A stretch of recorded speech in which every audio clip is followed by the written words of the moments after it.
ಪೌರ ಕಾರ್ಮಿಕರು ಹಾಗೂ ಸಫಾಯಿ ಕರ್ಮಚಾರಿಗಳಿಗೆ ಕನಿಷ್ಠ ವೇತನ ಮತ್ತು ಸರ್ಕಾರದ ವಿವಿಧ ಸೌಲಭ್ಯಗಳನ್ನ ಆದ್ಯತೆಯ ಮೇಲೆ ನೀಡುವಂತೆ ರಾಜ್ಯ ಸಫಾಯಿ ಕರ್ಮಚಾರಿಗಳ ಆಯೋಗದ ಅಧ್ಯಕ್ಷ ಪಿ ರಘು ಅಧಿಕಾರಿಗಳಿಗೆ ಸೂಚನೆ ನೀಡಿದ್ದಾರೆ.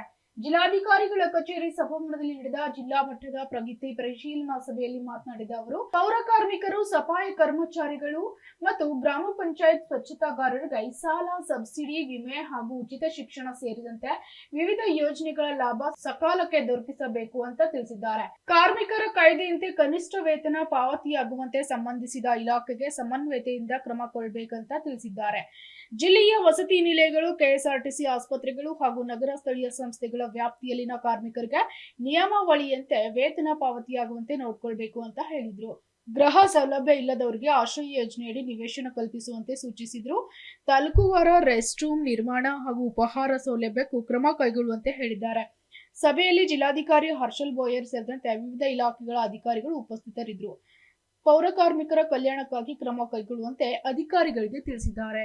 Bureau report, SSV news.